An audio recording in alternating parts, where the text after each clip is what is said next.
pessoal, bom dia. 29 de novembro de 2020. Meu nome é Glaucio Magalhães e eu sou gestor do Grupo GMG. Esse mês, o nosso tema de formulação e registro finaliza hoje. Finaliza com grande satisfação em receber vocês, empresários, vocês, consultores e também criadores de cavalos. Vamos falar para vocês, primeiro, o professor Vinícius, que é professor da Universidade Federal Rural do Rio de Janeiro, doutorado em nutrição e manejo de equídeos, né? E vamos também falar posteriormente como estaremos avaliando a energia digestível para essa espécie. Fiquem com a gente e aproveitem.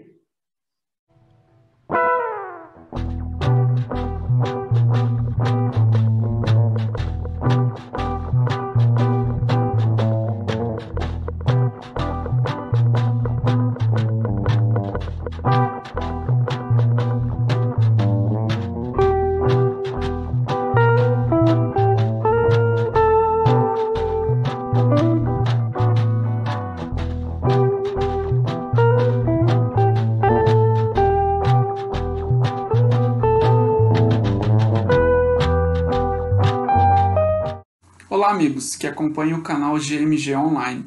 Gostaria de agradecer novamente o convite para esta nova participação. É um imenso prazer estar com vocês nesse momento. No programa de hoje vamos abordar o conceito de fibra, obviamente dentro da ótica da nutrição de equinos. A fibra contida no alimento volumoso até aquela incluída no alimento comercial concentrado. Então vamos partir para algumas perguntas, né? Definição de espécie equina. Primeiramente, os equinos são classificados como herbívoros não ruminantes. São pastejadores seletivos e possuem a anatomia, fisiologia digestiva adaptada para se alimentarem exclusivamente de plantas forrageiras. Assim, em uma situação de animal solto, selvagem, esse animal expressa o seu comportamento natural seletivo de escolher a qualidade do volumoso que será ingerido. Consequentemente, esta decisão recai sobre a qualidade da fibra ingerida. Portanto, o cavalo evoluiu para selecionar alimentos de qualidade, alimentos volumosos de melhor qualidade. Entretanto, quando esses animais são mantidos confinados em sistemas de criação, fechados em baias, próximos a grandes centros urbanos, ou mantidos em pastagens degradadas sem opções forrageiras, esses animais não conseguem expressar o seu potencial seletivo, consumindo aquilo que está disponível, aquilo que é ofertado por quem o cria. Este manejo alimentar eleva os riscos associados à fibra de baixa qualidade, bem como aumenta a dependência do consumo de alimentos concentrados. Então, ao aumentarmos o fornecimento de concentrados, nós podemos causar consumo excessivo de amido, do qual a espécie equina apresenta limitações do processo de digestão. Há, portanto, a necessidade de buscar alimentos alternativos para a diminuição destes distúrbios que afetam o trato digestório dos equinos, utilizando alimentos volumosos de qualidade que confiram à espécie o aporte energético esperado e que sejam seguros, bem como inclusão de fontes de fibra de melhor potencial fermentativo diretamente no concentrado. E esta inclusão ela terá o efeito de reduzir os efeitos deletérios que o amido é capaz de causar. E esta fibra de qualidade, ela vai aumentar o conteúdo energético da alimentação do cavalo, sem reduções muito drásticas no conteúdo energético, uma vez que tivemos que remover frações de amido do alimento concentrado. Então, a primeira questão de hoje é definir o conceito de fibra. Quanto às definições de fibras, são muitas as definições que nós podemos encontrar. São várias definições, porque os métodos analíticos que quantificam a fibra evoluíram, progridem. Muitas vezes estas definições analíticas não contemplam as particularidades da espécie equina quanto ao seu processo de digestão e utilização da fração fibra. A título de exemplo, a análise de fibra bruta está totalmente ultrapassada e não condiz com a especificidade digestiva da espécie equina. Então, uma definição e uma análise que tem pouca prática para nutricionistas equinos da espécie equina. Tivemos, então, melhoras nas análises químicas. Então, segundo Van Sust, que progrediu nesta análise pela análise de detergentes, FDN e FDA, que define que a fibra é o resíduo da matriz insolúvel do alimento, composta pelos principais constituintes da parede celular vegetal. Muito embora esta análise seja muito melhor que a fibra bruta, ainda continua sendo um procedimento analítico que não é capaz de recuperar substâncias como gomas, mucilagens, beta-glucanas ou pectinas. E estas substâncias são as que os equinos mais apresentam potencial de degradação. Justamente esta fração, que não é fácil de ser recuperada por esta análise de detergente. Então, como vocês já começam a perceber, a fibra ela é um complexo de entidades químicas e a sua concentração e composição nos diferentes alimentos não são constantes ou uniformes, varia. A fibra ela não é uma entidade nutricional como é o mineral cálcio, que sempre será cálcio, independente da fonte mineral. Entretanto, a fibra é uma mistura de substâncias químicas que apresentam particularidades físico-químicas distintas, que interferem no processo de digestão das espécies domésticas, inclusive do cavalo. A fibra, ou a parede celular vegetal, ela é composta por 4 grandes grupos. Do maior para o menor, nós temos maior concentração de celulose, hemiceluloses, pectinas e ligninas. Observe que eu disse 4 grandes grupos, sendo que dentro de alguns deles, como por exemplo as hemiceluloses, que nós dizemos no plural, e das pectinas, são nestas 2 frações que estão os carboidratos de maior interesse para a espécie equina, pois são estas 2 frações que os cavalos apresentam maior potencial de degradação. Então elas precisam ser melhor compreendidas na nutrição do cavalo. Dentro deste raciocínio da ótica da nutrição de equinos, desenvolveu-se procedimentos de compreensão dos carboidratos específicos para cavalo, porque Van Sust, quando desenvolveu o sistema de detergentes, desenvolveu este sistema também dentro da ótica da nutrição de ruminantes. Então, parte dos princípios descritos pela metodologia de FDN e FDA não contempla os processos digestivos da espécie equina.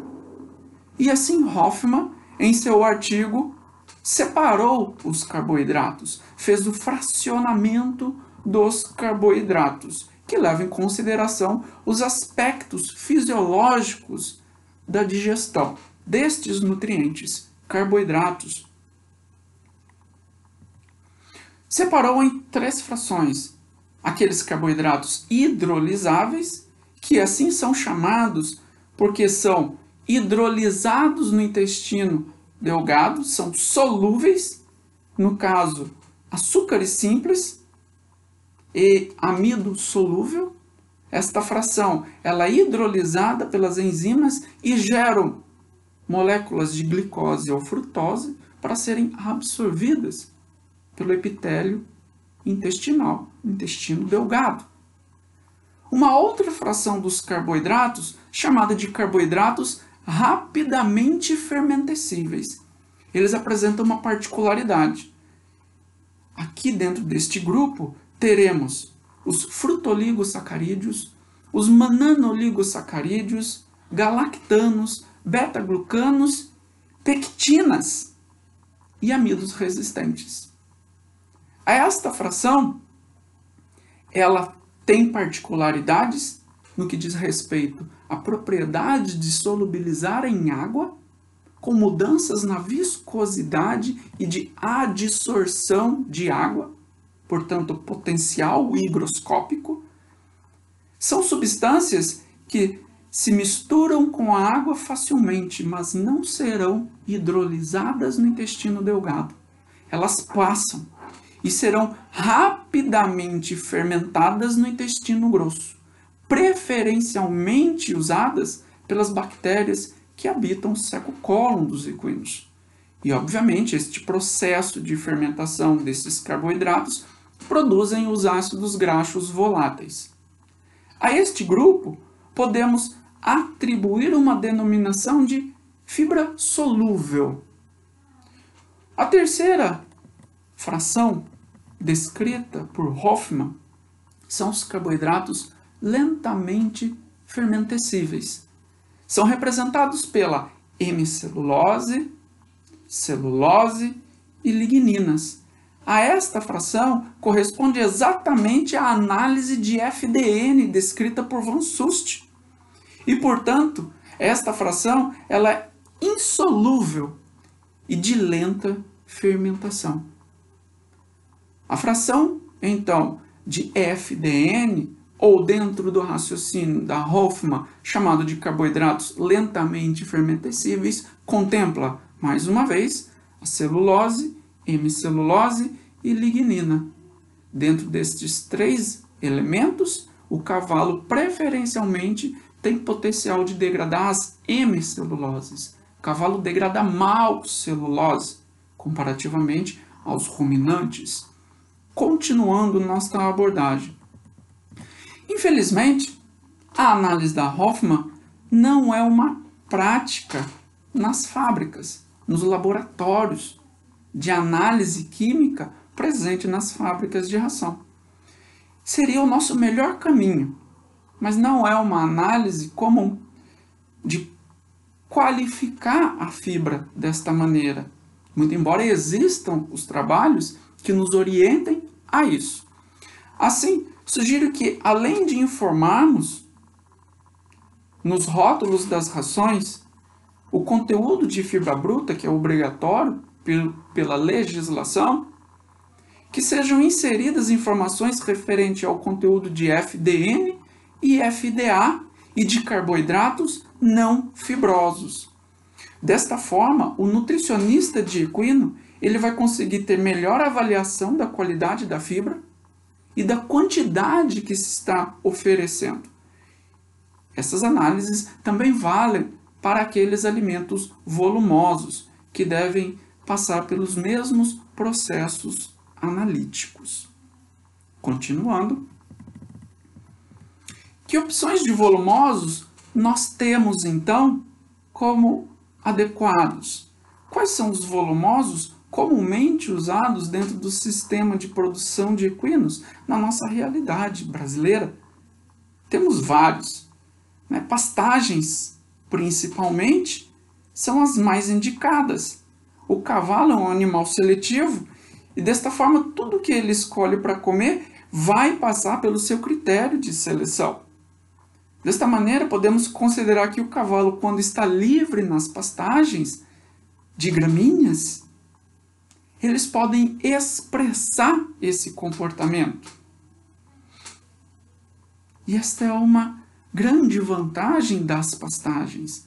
Além disso, dentro da área de pastagem, é necessário que o criador tenha consciência que seu animal precisa exercer esse comportamento de pastejo por 14 a 16 horas de pastejo. Isso é o natural da espécie. E durante a execução deste comportamento alimentar, ele mastiga e ele relaxa, desgasta os dentes e produz saliva, mantendo a saúde do estômago.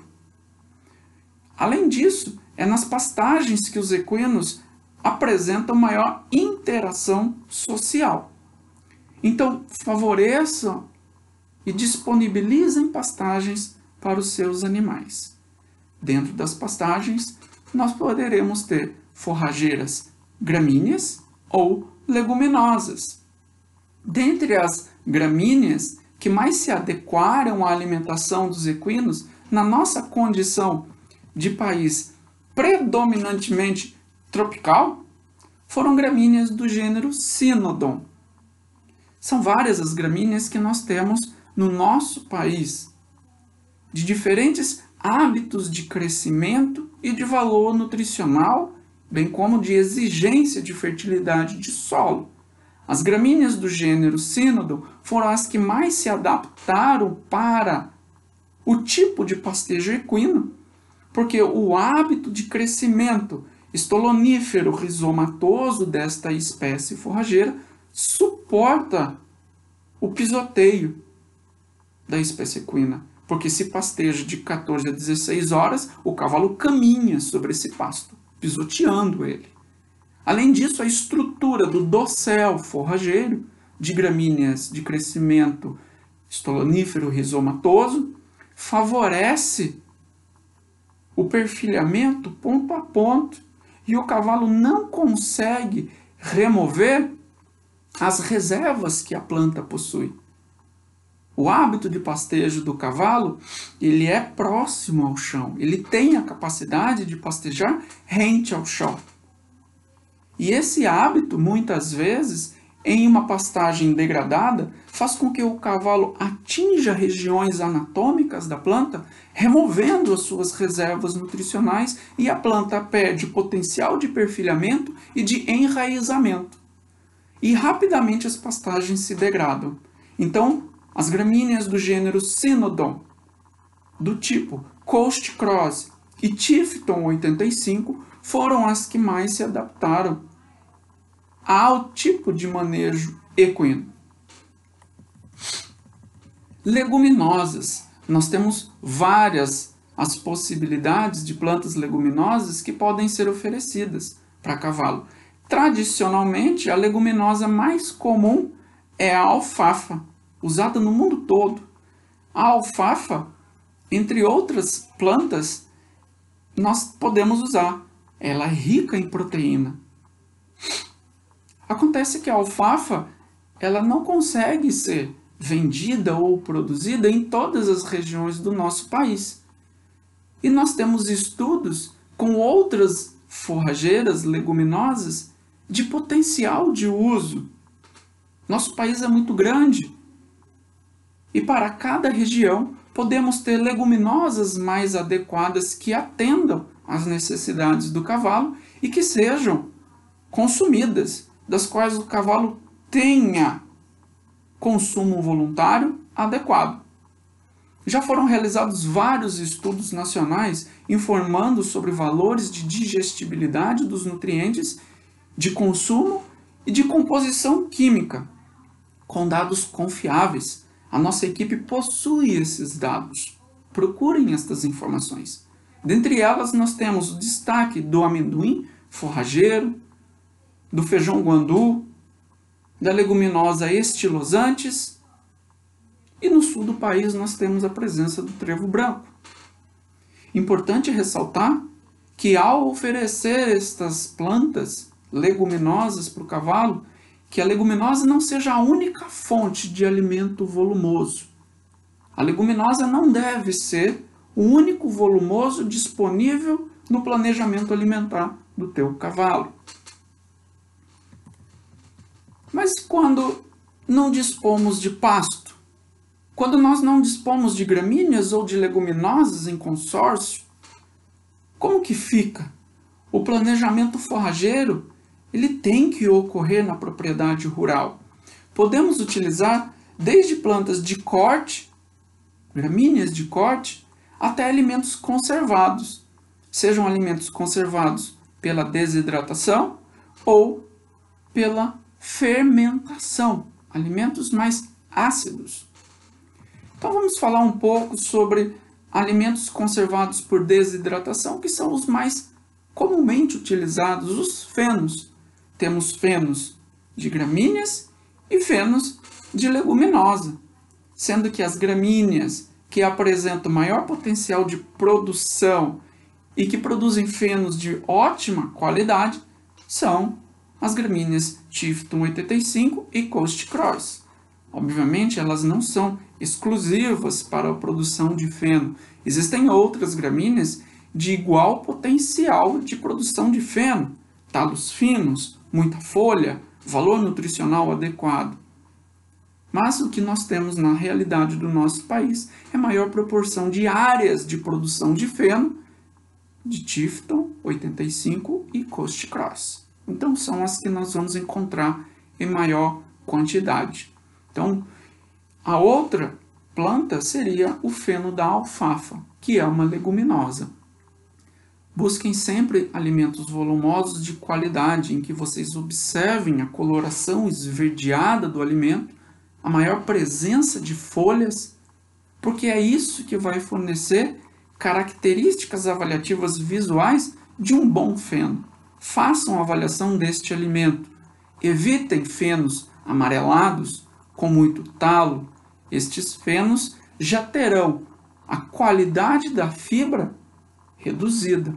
Plantas que atingiram maturação elevada, plantas mais velhas, apresentarão composição de fibra de pior qualidade.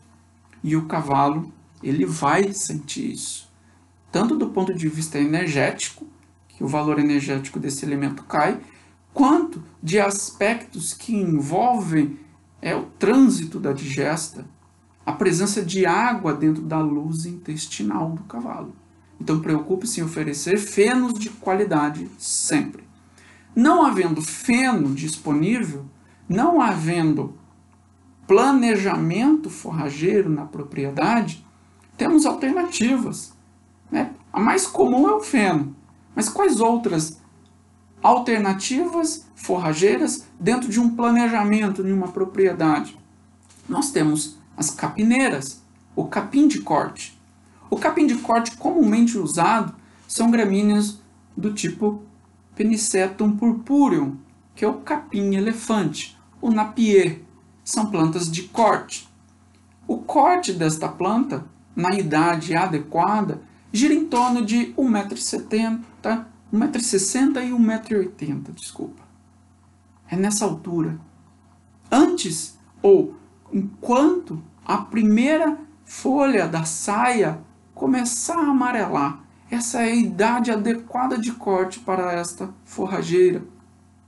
Mas muitas vezes não é isso que observamos nos aras, nos centros de criação. É nesse momento que a planta vai apresentar o seu melhor valor nutricional e com fibra com melhor qualidade. Obviamente, para esta forrageira de corte.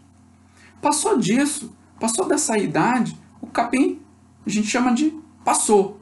Perde o valor nutricional. Ele cai o seu valor energético e a estrutura da fibra ela começa a se lignificar. O acúmulo do espessamento da parede celular vegetal pela presença da lignina piora o aproveitamento para o cavalo.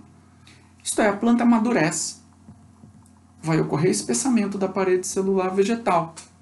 Fibra lignificada. E aí, fibra lignificada, podemos predispor o nosso cavalo a doenças, sendo que a mais comum é a cólica. O uso de capineiras e, consequentemente, o fornecimento do capim picado é recomendado para cavalos que possam ser mantidos soltos. Animais confinados, esse tipo de estratégia alimentar, planejamento alimentar, ele não é muito adequado. O capim picado proveniente de capineiras mal manejadas será um alimento de menor valor nutricional e, portanto, não é adequado para atleta. Não vai suprir as necessidades deste animal e ainda é um volumoso que contém fibra de baixa qualidade. E aí, numa situação de planejamento alimentar e de manejo inadequadas, o somatório de eventos, porque a cólica é um evento multifatorial, a associação de um animal confinado, de pouca movimentação, num dia quente, com alimento de baixo valor nutricional lignificado, que fermentou no coxo, e naquele dia falta água. A associação de eventos multifatoriais predispõe o seu animal à cólica. Então, animais mantidos soltos e animais de menor exigência nutricional, muito provavelmente o manejo com alimento de capim picado pode atender às necessidades, havendo sempre a necessidade de um rigor muito grande no manejo alimentar, para que este alimento não seja oferecido ruim e de forma inadequada, ao ponto de fermentar no coxo. Um outro alimento polêmico, e que é uma gramínea de corte, é a cana. Na cana é uma possibilidade nacional, mas com baixo percentual de inclusão na dieta de animais adultos. Estudos indicam que a cana deve ser associada a outros alimentos volumosos e jamais a cana utilizada como volumoso exclusivo. A cana apresenta baixa qualidade do seu conteúdo de fibra, isto é, fibra altamente lignificada e que pode predispor à cólica, bem como altos teores de sacarose. E esse conteúdo de sacarose ainda não está bem avaliado pelas equipes de pesquisa nacionais, ao ponto de se ter segurança de recomendação de uso que não predisponha a doenças metabólicas. Então tomem cuidado com a questão da cana. Recentemente, nossa equipe realizou um experimento que avaliamos 4 genéticas de cana distintas, com o objetivo de encontrarmos uma cana mais adequada para a alimentação do cavalo. E cultivamos esses cultivares aqui na nossa região, no Rio de Janeiro, dentro da nossa universidade rural. Não conseguimos identificar uma cultivar mais adequada para a espécie equina. Não conseguimos. E se vocês quiserem mais informação sobre esse estudo, façam contato comigo. Me mandem um e-mail, pimentelzootec@gmail.com. Eu aguardo o contato de vocês. Bom, o que nós tivemos como experiência e recomendação? Revisamos todos os artigos nacionais que fizeram uso da cana para cavalo e chegamos a uma seguinte conclusão de recomendação: fornecimento para animais em mantença e soltos, com a inclusão de 30% de cana picada como volumoso na dieta. 30% na dieta total.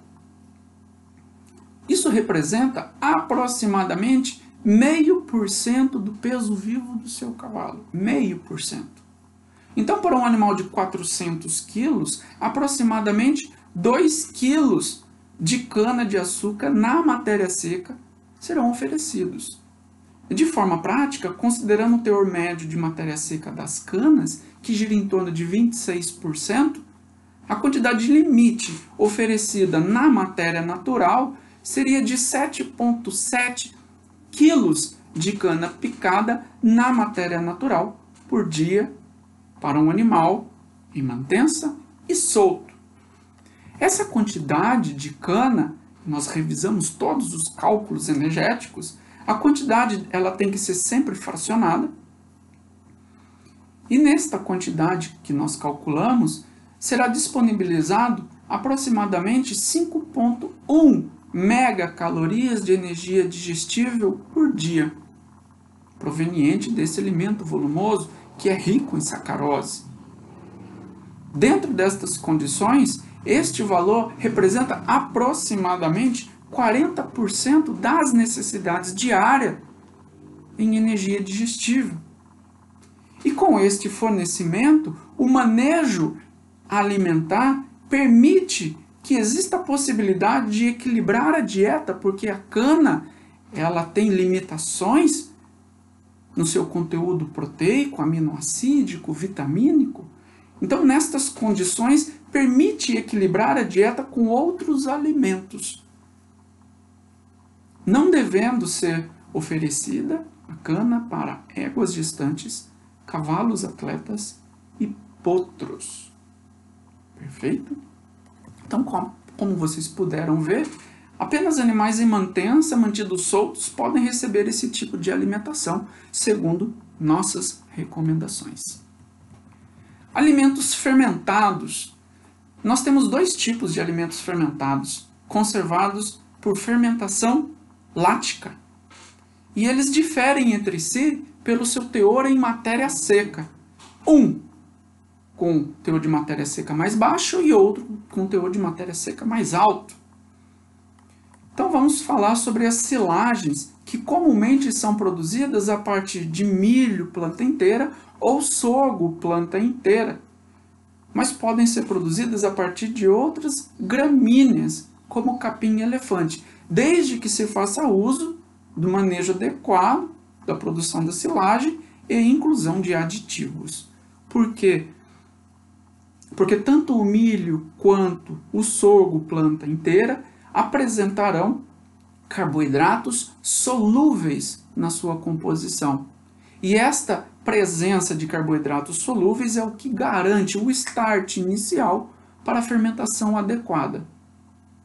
Logo, qualquer alimento que não contenha quantidades de carboidratos solúveis adequados não apresentará um processo de fermentação inicial adequado e, por fim, o perfil de fermentação não será apropriado e o alimento não terá a sua conservação esperada dentro de um rigor de qualidade e de preservação dos nutrientes de um alimento que é conservado por fermentação.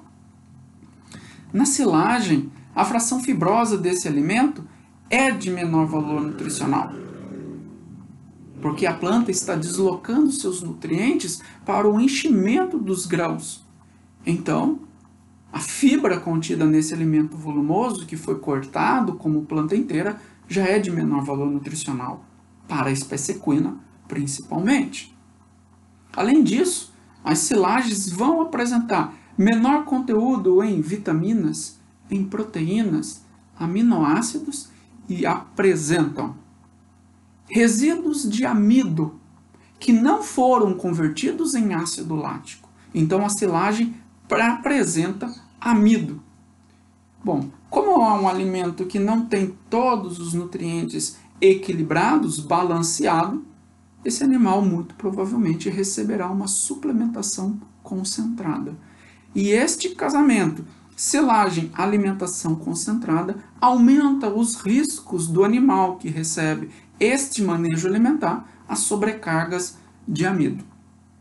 Então esse manejo é arriscado e, portanto, é mais uma forma que nós temos de pensar em proteger a saúde do cavalo, evitando a associação de silagem mais o concentrado. Estudos nacionais indicam que esse alimento volumoso ele não deve ultrapassar 30% da fração volumosa diária, a fim de prevenir problemas associados ao consumo excessivo de amido e problemas nos dentes, cáries, devido à acidez deste alimento. Uma outra questão que tem que ser levantada é o problema da qualidade do processo de ensilagem. Se a técnica for mal realizada, existe enorme possibilidade de proliferação de fungos, portanto, presença de micotoxinas e intoxicações. Então, recomenda-se o controle no processamento de ensilagem e, como se trata de um alimento que é conservado em ambiente anaeróbico para preservar as suas características nutricionais, recomenda-se que não reensaque a silagem. A silagem reensacada, ela terá contato com o oxigênio e a presença do oxigênio estimula a deterioração deste material, proliferando micro-organismos indesejáveis. Então, tenham este cuidado quando oferecer silagem para seus animais. Por último, alimento conservado pelo processo de fermentação é o whey leite, que vem do inglês feno, whey, e da silagem em inglês silage. Então, o whey leite é a combinação. Mas o que muda? O que muda é o perfil de fermentação e o teor de matéria seca. Neste alimento, teremos fermentação, mas é uma fermentação menos intensa quando comparada à silagem. Esse alimento, ele fermentado, ele tem intensidade de fermentação menor e menos ácido. Como ele é confeccionado a partir da parte vegetativa das gramíneas, sem a presença dos grãos, é um alimento que não vai conter amido. Feito? Porque ele não é feito da planta com grãos. Ele é feito somente da parte vegetativa da gramínea. Entretanto, mais uma vez, vamos ressaltar uma abordagem que tem que ficar clara quando se usa o whey leite. Essa tecnologia ela vem da Europa ou dos Estados Unidos, mas comumente na Europa. E na Europa crescem gramíneas de metabolismo tipo C3. Elas não crescem no território nacional, salvo sul do Brasil, em regiões de altitude. Assim, estas gramíneas C3 acumulam carboidratos solúveis e que garantem o processo de fermentação adequado na confecção de whey leite lá na Europa. Assim, na nossa situação tropical, nós não temos esta condição. As nossas gramíneas são gramíneas C4 que não acumulam quantidades significativas de carboidratos solúveis ao ponto de garantir o processo de fermentação adequado e conservação adequada. Assim, nós temos que melhorar o processo de confecção do whey leite em condições tropicais, para que nós não façamos produtos ensilados, fermentados, de baixa qualidade. Além disso, as nossas gramíneas, elas apresentam perfil de fibra distinto daquelas da Europa. E elas apresentam mais dificuldade na hora de compactar as bolsas. Invariavelmente, haverá áreas com bolsas de oxigênio, presença de oxigênio nesse material que não foi compactado adequadamente. Então, dentro daqueles big bags, existirão áreas com presença de oxigênio. Além disso, a densidade do plástico que reveste estas bolsas, ele precisa ser considerado. Muito provavelmente, a densidade não esteja adequada, permite a entrada de oxigênio, e é por isso que nós visualizamos com muita frequência, ao abrir os big bags, observamos podridão na parte externa, ou até mesmo aquelas placas esbranquiçadas, que é a característica de crescimento de micro-organismos que são dependentes de baixas concentrações de oxigênio, mas com oxigênio. Então isso denota que a densidade desse filme plástico não está adequado. Então, seria uma outra forma de fornecer alimento volumoso como estratégia alimentar em períodos de estiagem. Então, o Rayleigh, ele pode ser realmente uma excelente estratégia, mas o processo de confecção ele precisa ser aprimorado para as nossas condições tropicais, com gramíneas tropicais. Esse alimento, como também é fermentado por micro-organismos, pode apresentar contaminações com micotoxinas. Na minha opinião, é que estão tentando fazer essa técnica aqui no Brasil com qualquer capim, sem controle adequado da composição química inicial da planta, que garanta a fermentação esperada e que conserve este alimento. Existem erros na compactação e, mais uma vez, na densidade deste plástico filme. Qual que é o consumo, professor, de volumoso para cavalo? E vamos caminhando aqui para os 10 últimos minutos da nossa aula de hoje, da nossa palestra. E vamos chegar nas fibras que são inseridas no alimento concentrado. Qual o consumo de volumoso, então, que eu devo indicar, que eu devo ter na minha base de dados para planejar um concentrado? Qual a indicação de consumo e de qualidade? Bom, isso eu já mencionei na palestra anterior, aqui na GMG Online. O consumo de volumoso será sempre indicado o máximo. Ofereça o máximo de volumoso de qualidade para o seu cavalo, sempre. Agora, se não é possível, tenha um nutricionista de equino dando o suporte para que você garanta o mínimo seguro de consumo de volumoso de qualidade. E qual é a indicação? Não é regra. Não é para você usar só o mínimo. O mínimo é uma indicação segura para que não tenha problemas. A indicação mínima de consumo de volumoso é 1,3% do peso vivo animal. Sendo que na dieta total deve conter no mínimo 40% de FDN. Aí o quanto de pectina, de hemicelulose, professor? Não temos essa indicação científica. Não há na literatura indicações de percentual de inclusão de hemiceluloses e pectinas na dieta de cavalo. Assim, isso está progredindo. A nossa equipe está à disposição e podemos desenvolver essa linha de pensamento para cavalo nas nossas condições tropicais. Creio que este seja um caminho do futuro nas dietas comerciais. As fábricas teriam o controle do teor de pectina e de hemiceluloses nas suas composições nutricionais e no planejamento dietético que a fábrica tem como filosofia.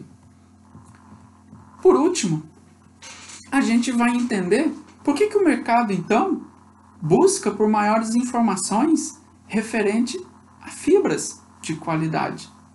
É que vocês viram que na parte superior aí anterior da nossa aula de hoje, no início do vídeo, nós temos que orientar muito bem o criador, adequadamente ele, com orientações para o planejamento forrageiro na sua propriedade.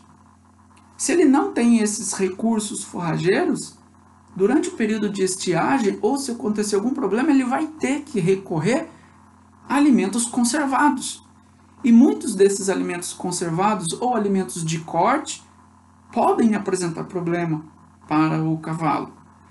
Bom, se esses alimentos conservados ou de corte, nem todos são 100% adequados, existem restrições de uso, vai, consequentemente, o criador acabar usando alimentos concentrados.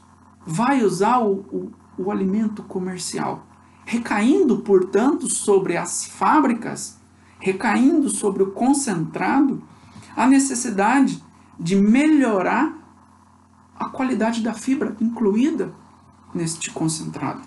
Assim, as fábricas atualmente, para garantir a qualidade do produto comercial e evitar problemas gastrointestinais, estão em processo de revisão de suas fórmulas e na busca de alternativas de fontes de fibra que enriqueçam a alimentação do cavalo. É fato que os fabricantes compreendem muito bem sobre problemas metabólicos associados ao consumo excessivo de amido, de açúcares. Esses limites estão muito bem estabelecidos e levam a indústria a buscar mecanismos para compensar energeticamente a remoção do amido no concentrado. E que mecanismos são esses?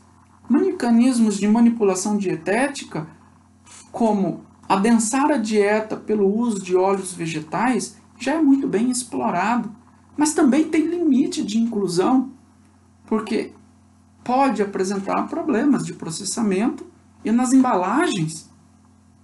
Assim, as fontes de fibra de baixa lignificação estão em alta, em discussão. Estas fontes de fibra estimulam a fermentação e produzem mais energia pelo processo de gliconeogênese, do qual o cavalo está evolutivamente adaptado para utilizar. Então é bom fazer isso para o cavalo.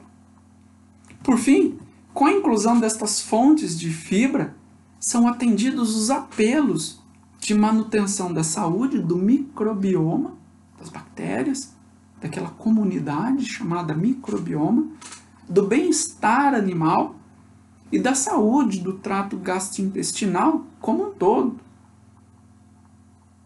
Então é por isso que a discussão destas fibras ela tem tamanha importância hoje nessa discussão industrial.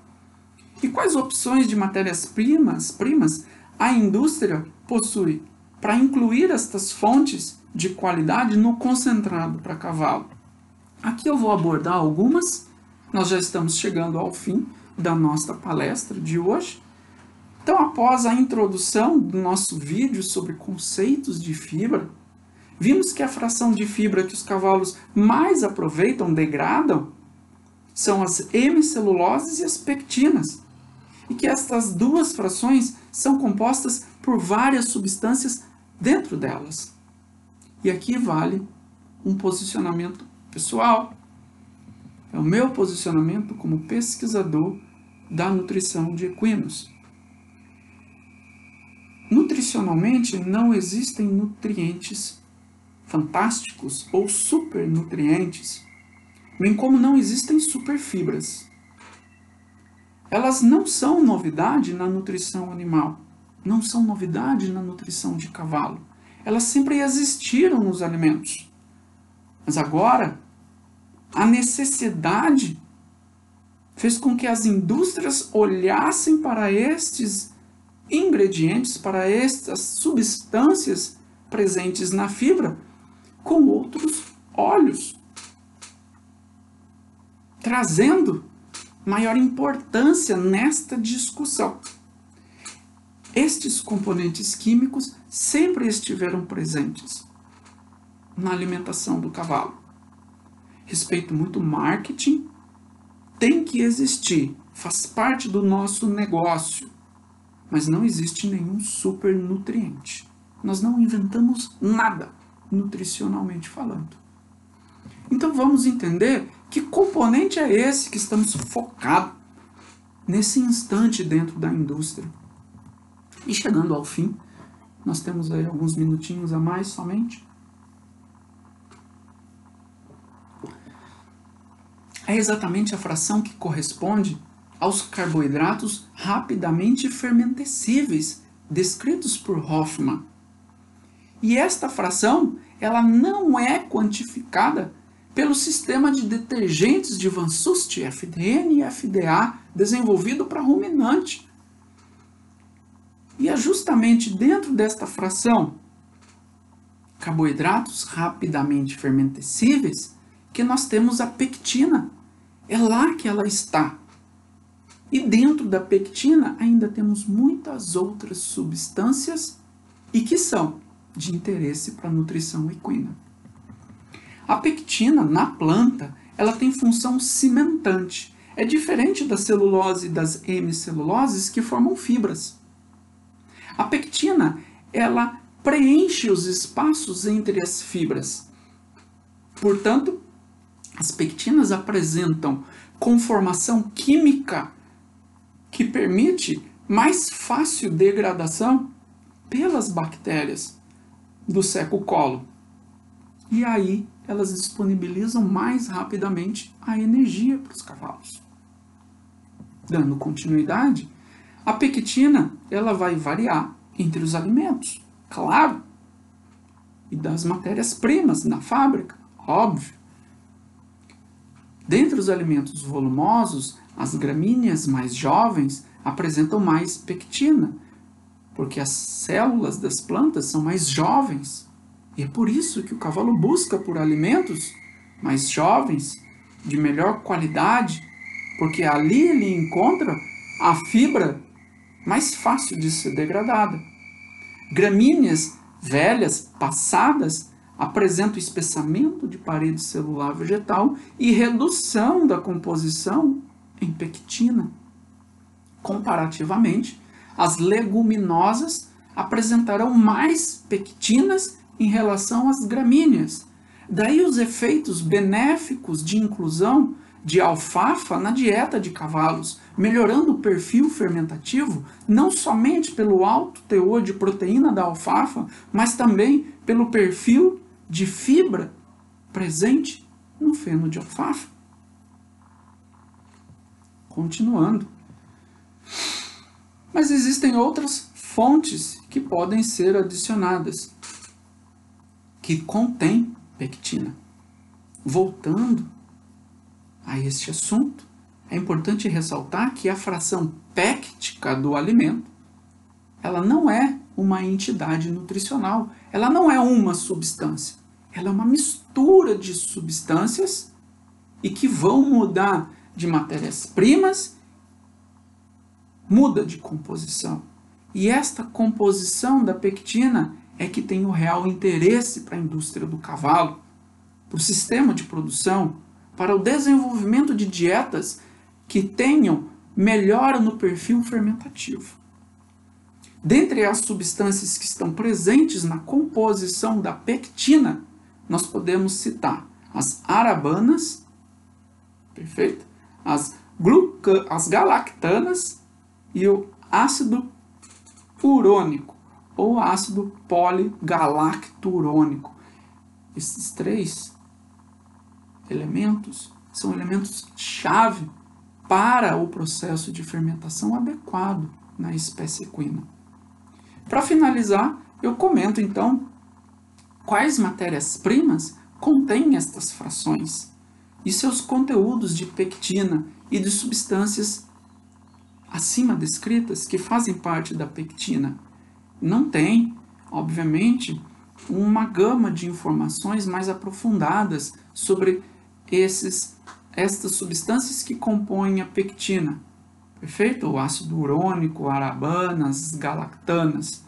Nem todas as matérias-primas teremos este fracionamento tão detalhado de carboidratos, mas eu vou trazer algumas informações.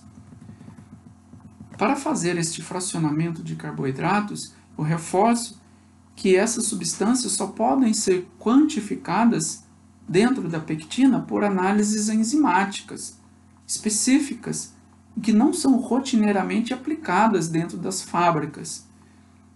E por não ser uma análise prática, eu recomendo que se faça uma estimativa, muito embora ela não seja precisa em quantificar exatamente os componentes da pectina, é uma estimativa desta fração, chamada carboidratos não fibrosos. Então, nossa equipe possui vários artigos sobre fracionamento de carboidratos e lá nós temos as contas dos carboidratos rapidamente fermentescíveis, lentamente fermentescíveis, hidrolisáveis e o cálculo de carboidratos não fibrosos. Busquem essas informações, tá? Nós podemos orientá-los também. Então vamos lá para os ingredientes e finalizando a nossa palestra do dia de hoje. Matérias-primas comumente colocadas em concentrados que podem aumentar o incremento, o percentual de inclusão de substâncias pectínicas nos concentrados. Então nós temos o feno peletizado de alfafa. A alfafa, como é uma leguminosa, ela apresenta naturalmente maior teor em pectinas.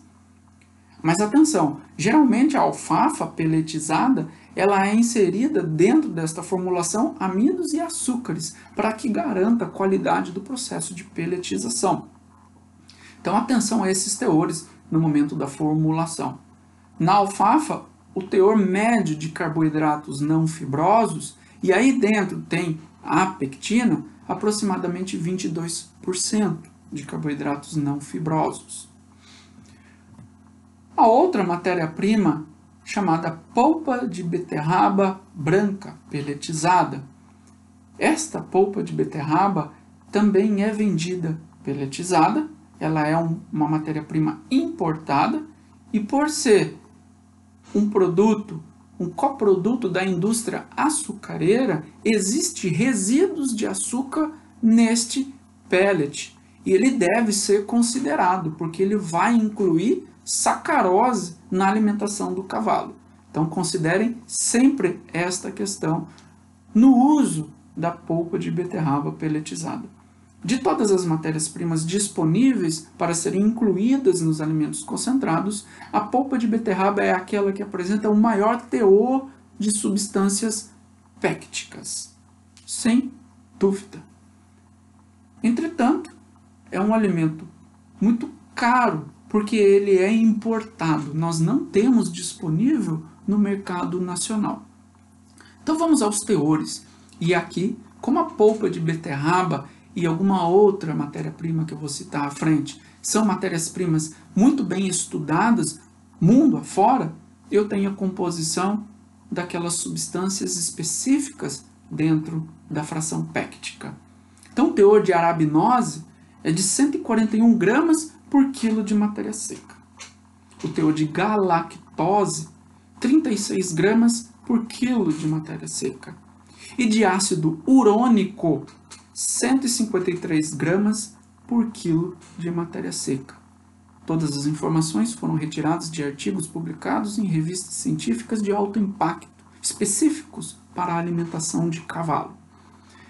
Estimativas do teor de carboidratos não fibrosos para a polpa de beterraba de aproximadamente 440 gramas por quilo de matéria seca. Perfeito? Então aí os senhores já têm as informações necessárias para fazer os cálculos de inclusão da matéria-prima e a concentração dessas substâncias nas dietas que os senhores planejam. Outra matéria-prima que nós temos em grande abundância no território nacional e já foi muito bem estudada por diferentes equipes nacionais brasileiras é a polpa cítrica. A polpa cítrica pelletizada, ela apresenta potencial de uso para a espécie equina.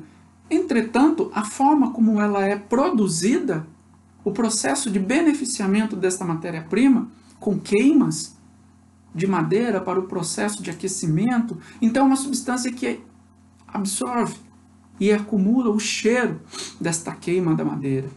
A polpa cítrica, desenvolvidas por estes processos de beneficiamento, são pouco aceitas pelos cavalos. Já temos vários estudos que avaliaram a palatabilidade e possibilidades de percentuais de inclusão na dieta do cavalo. A menos que se mude, e aí eu acho que cabe desenvolvimento tecnológico para mudar o processamento da polpa de beterraba, da polpa cítrica, e assim tentar avaliar se os cavalos aceitam este alimento incluído no concentrado. É uma oportunidade muito grande de negócio. Qual é o teor de carboidratos não fibrosos na polpa cítrica? Aproximadamente 548 gramas por quilo de matéria seca. É uma matéria-prima com excelente potencial de uso, mas precisa melhorar o processo. A casca de soja já foi também estudada igualmente como a polpa de beterraba em muitos estudos, inclusive no Brasil, com várias publicações de norte a sul do país, com pesquisas com casca de soja ou casquinha de soja, com teores de inclusão de casca de soja de até 40% na dieta do cavalo, sem nenhum impacto, sem nenhum prejuízo na alimentação do cavalo. Então veja que percentuais de inclusão de 40% de casca de soja é muito alto, o que garante a esta matéria-prima a melhor oportunidade de inclusão, com custo menor, porque é uma matéria-prima nacional. Bom, vamos aos teores de carboidratos. Então, de arabinose, na casca de soja, eu tenho 37 gramas por quilo de matéria seca. De galactose, eu tenho 20 gramas por quilo de matéria seca. E de ácido urônico, eu tenho 89 gramas por quilo de matéria seca. Também retirado de artigos científicos publicados em revistas de alto impacto.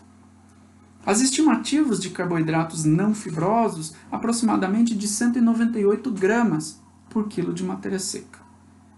É uma matéria-prima nacional mais barata e que merece mais atenção dos fabricantes, porque eles podem aumentar o percentual de inclusão para manter os mesmos teores destas substâncias tão importantes que a polpa de beterraba poderia oferecer. Então, vale a reflexão e cálculos de custos de planilha de produção. Por último, e que eu acredito que exista potencial de uso no Brasil, dada a oportunidade de produção recente, é o DDGS. É uma realidade atualmente, mas é uma matéria-prima que tem muita preocupação com possibilidades de intoxicação por micotoxinas, mas apresenta grande potencial de uso. Carboidratos não fibrosos dentro desta fonte é de aproximadamente 253 gramas por quilo de matéria seca. Então, nossa equipe de pesquisa aqui na Universidade Federal Rural do Rio de Janeiro tem muito interesse em desenvolver projetos com esta matéria-prima. Precisamos de parceiros da indústria, de fornecedores. Então, efetue contato conosco caso vocês queiram desenvolver algum projeto.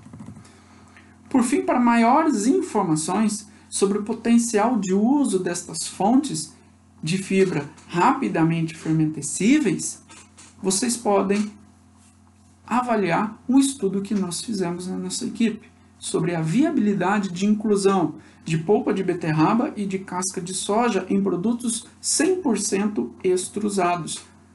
Então faça o contato comigo e eu mando o material. Espero que todos tenham aproveitado a nossa palestra de hoje. Até a próxima. A nossa equipe de pesquisa Equilab, LADEC, está à disposição dos senhores. Venham até a Universidade Federal Rural para nos fazer uma visita. Até mais. Tchau, tchau.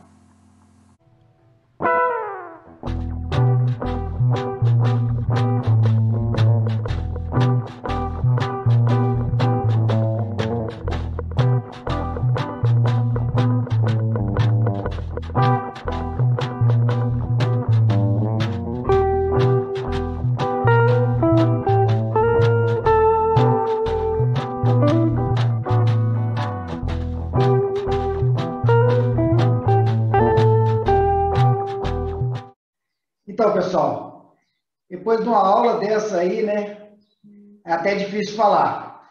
Mas nós vamos tentar falar para vocês um pouquinho a respeito de uma polêmica muito grande que existe no mercado de equídeos há muitos anos. Desde que eu iniciei minha carreira, eu trabalhei muito com equídeos, tanto em grandes multinacionais e em empresas menores também.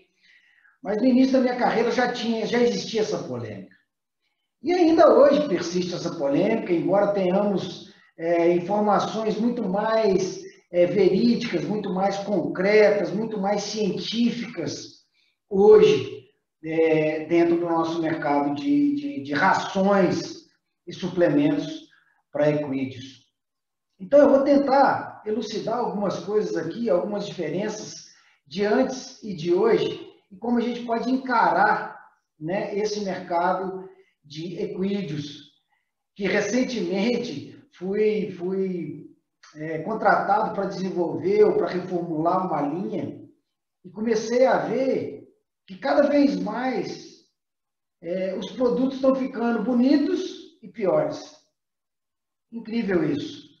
Mas o cavalo caminhando para o meio pet, né? No pet é assim, muitas vezes o produto é lindo, mas como a performance não é medida, né, fica mais simples e o cachorro aceita mais fácil essa situação, porque come outros alimentos também. Mas o cavalo, quando a gente precisa da performance, a gente precisa de uma veracidade, principalmente na medição de energia digestível.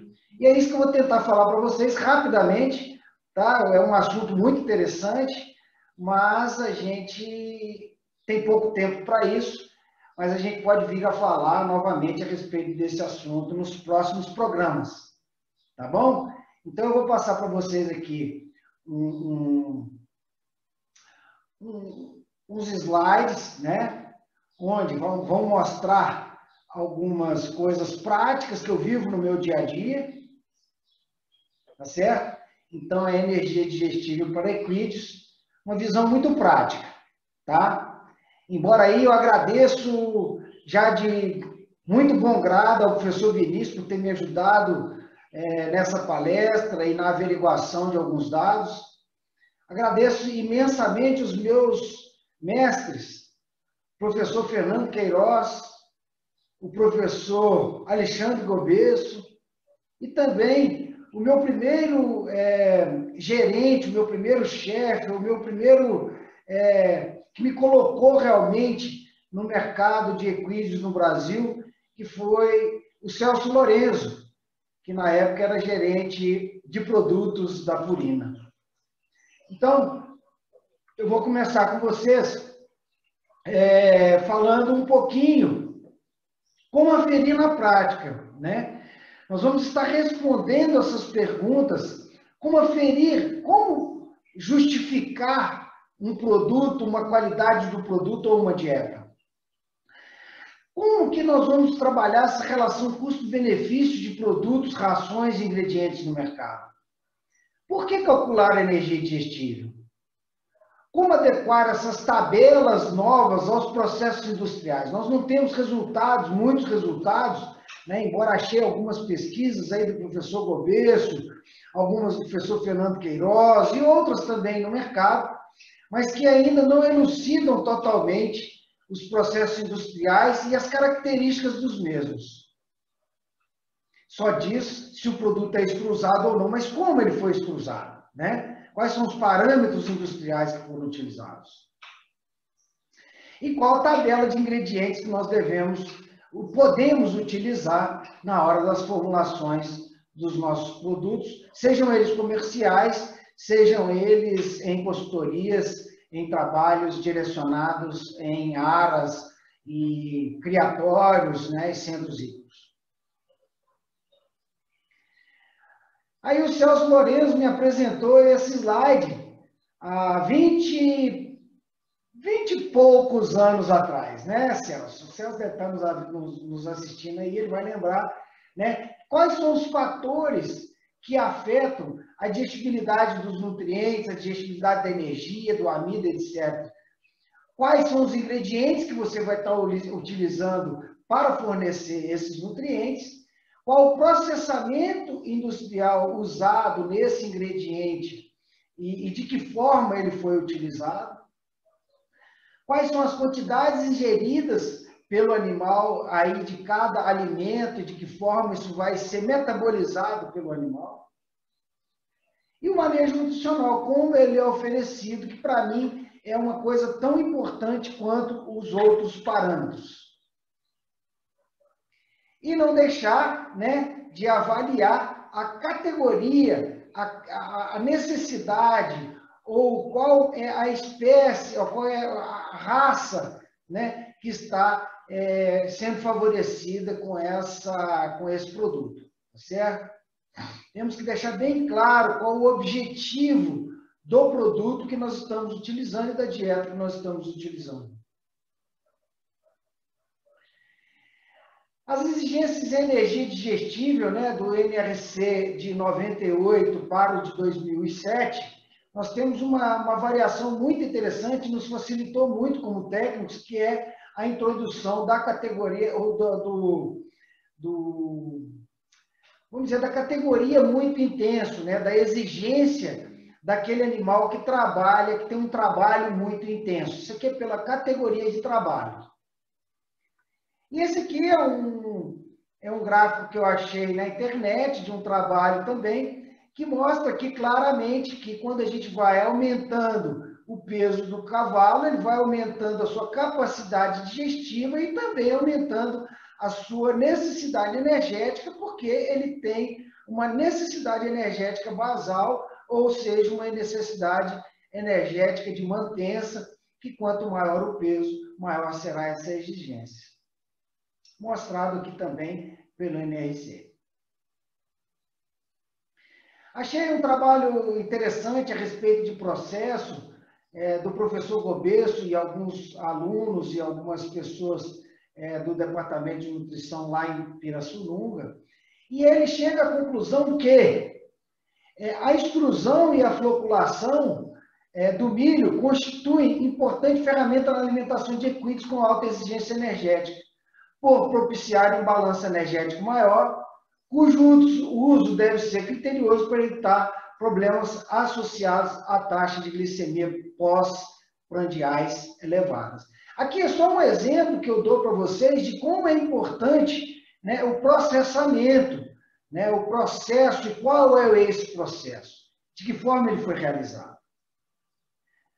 Esse aqui é um slide, inclusive, de uma palestra que eu assisti do professor Gobesso, né, mostrando aí a diferença da digestibilidade da fibra, digestibilidade da proteína e da matéria seca, quando a gente utiliza extrusados e laminados. Eu queria ver aqui uma outra barra dessa que nos mostrasse sem extrusados e sem laminados.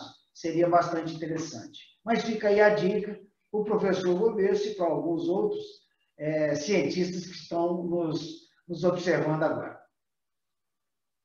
Esse é um slide que me foi apresentado pela primeira vez pelo Celso Lorenzo, ainda na Purina. Desde essa época, eu até perdi a fonte dele, eu peço desculpa a vocês, mas a gente pode estar vendo aí, o Celso pode estar colocando aí no chat para nós também, né? Mas a gente vê que não existe tanta diferença, aqui eu queria mostrar na aveia laminada e aveia inteira. Tá? Não existe tanta diferença na digestibilidade pré-secal do amido. Mas no milho, quando a gente vai aumentando o processo, cada vez mais a gente vai melhorando a digestibilidade, chegando aí a 90%, 95% de digestibilidade do milho, no caso do processamento extrusado. No caso do laminado, aí até 60%, o que não difere tanto do milho moído. Então, eu tenho algumas particularidades que eu vou comentar posteriormente para vocês. O sistema de fornecimento. Lembrar sempre que cavalo não come percentual de nada, o cavalo come gramas e não volume. E lembrar da relação de concentrado volumoso, que cada vez mais a gente vai aumentando o concentrado, a gente vai tornando essa dieta um pouco mais perigosa pela concentração de amido que nela contém, e também vai aumentando a energia digestível dessa dieta como um todo. Os trabalhos mais recentes, eles dividem, né, os carboidratos de uma forma a elucidar por que veio nesse novo NRC, né, uma nova fórmula. Eu vou mostrar a diferença das duas nos próximos slides.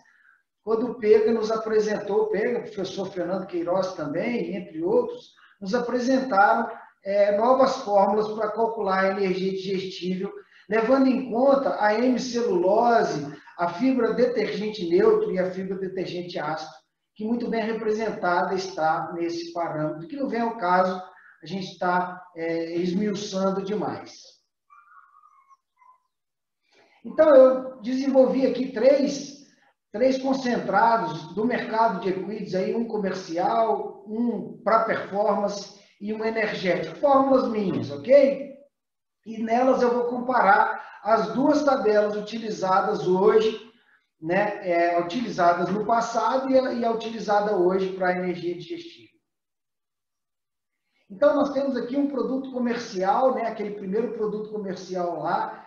Nós temos a primeira tabela, era usada no NRC 89, né, e ela se baseava no extrato não nitrogenado, na fibra bruta ainda, né, não utilizava ainda FDA, FDM, nem hemicelulose, no cálculo dessa energia digestiva que veio ser apresentado aqui no NRC 2007, na equação do Pega, que está aqui. E a gente vê que o seguinte, quando a gente utiliza em produtos de alta quantidade de fibra, de baixo extrato etérico, que são os produtos comerciais do mercado, a gente tem, quando utilizava de 1989 para 2007, uma queda drástica dessa energia digestível na matéria seca e na matéria natural também. Então, é muito importante a gente saber que hoje, se a gente fosse calcular na tabela antiga, a gente teria aí um valor de 2.700 quilocalorias, mas calculando na tabela nova, na fórmula indicada por Pega no NRC 2007, a gente vai ter uma queda aí de digestibilidade da energia em 13%. Então, isso é muito grande, isso é muito importante a gente saber que cada vez mais os produtos estão sendo piorados, em vez de melhorados, o que é uma tendência da nutrição como um todo em quase todas as espécies. Quando a gente passa por um produto de melhor qualidade para animais de performance, né, uma ração de performance, antigamente a gente media essa energia e ela ficava em torno de 3.228. Hoje, com a equação de Pega, a gente tem aí um aumento, um acréscimo de 11% na energia digestível na matéria seca desse produto.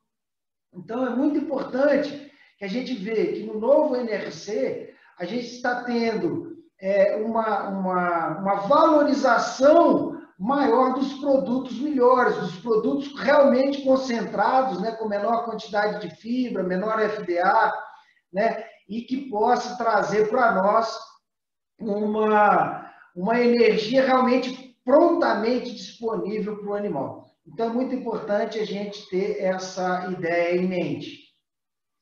E aqui o produto energético, né? Quanto mais a gente vai diminuindo a fibra, aumentando o extrato etéreo, aumentando aí, a digestibilidade dessa energia, mais teremos a discrepância em relação ao NRC de 89 para 2007.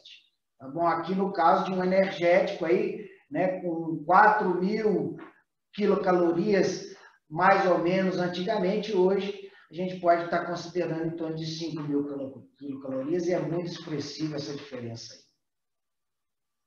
E aqui os três produtos de mercado, né, que a gente vê hoje nas lojas principalmente, alguns criatórios que ainda valorizam o preço, né, em vez de valorizar o resultado do animal, que é a coisa mais importante para mim, né? E vamos avaliar custo-benefício, tá? Num produto de melhor performance, você pode utilizar o mesmo valor dia gasto que você gasta num produto de pior qualidade, você vai ter um resultado muito melhor, com certeza, no final, na performance do seu animal.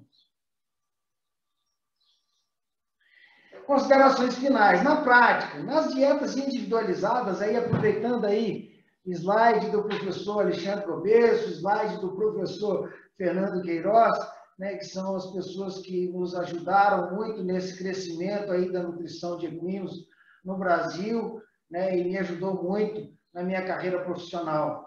Então, eu diria que, juntamente com a avaliação de formulações e dietas, a avaliação do score corporal e do peso individual é mais importante para o desempenho dos equinos e para o equilíbrio das dietas, né?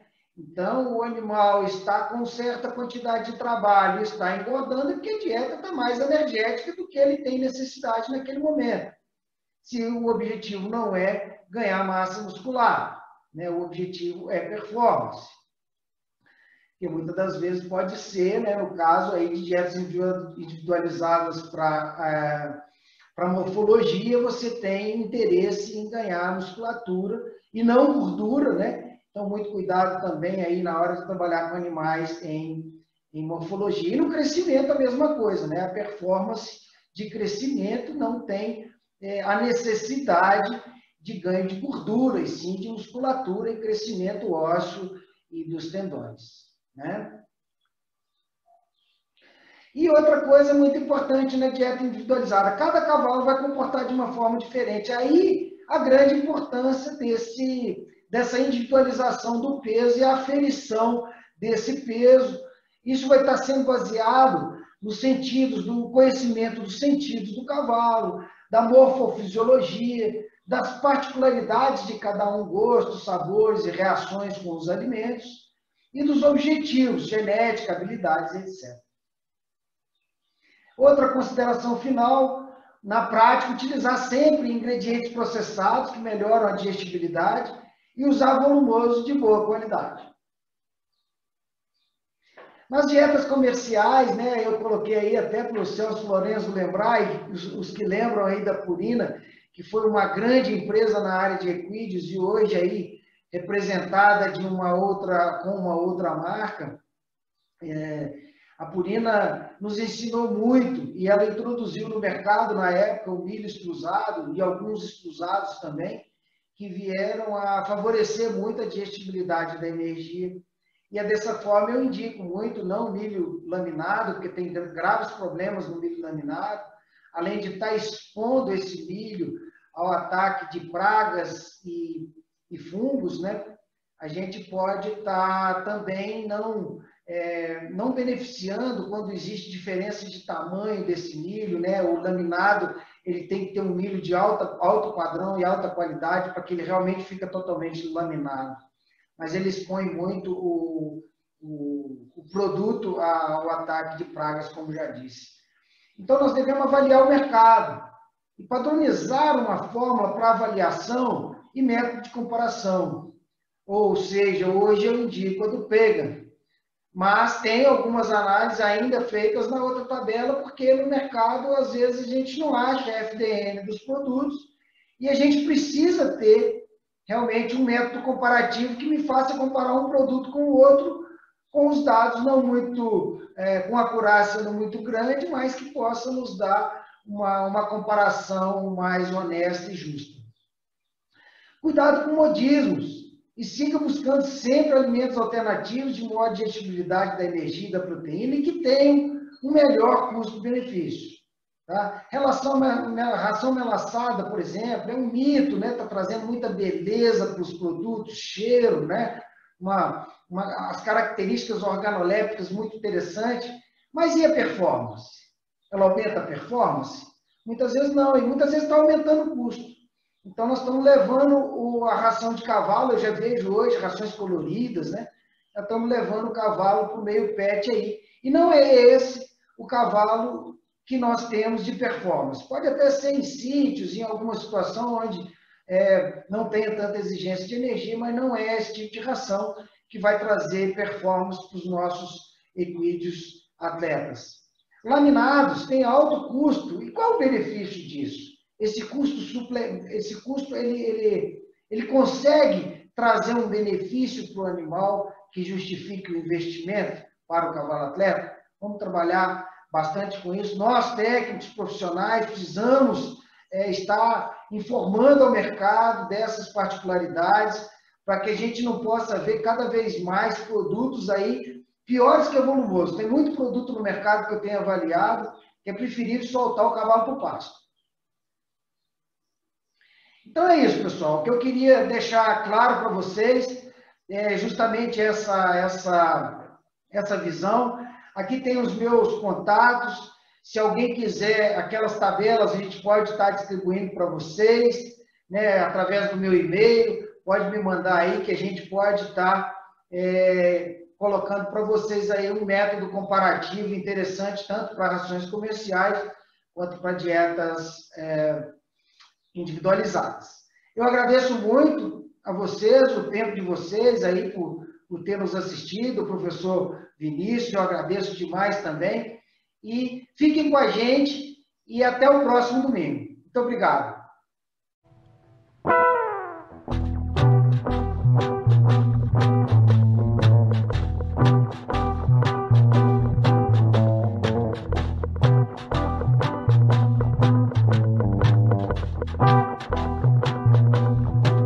Então, pessoal, chegamos ao final do nosso programa GMG Online, que trouxe grandes informações práticas para quem trabalha no mundo do cavalo.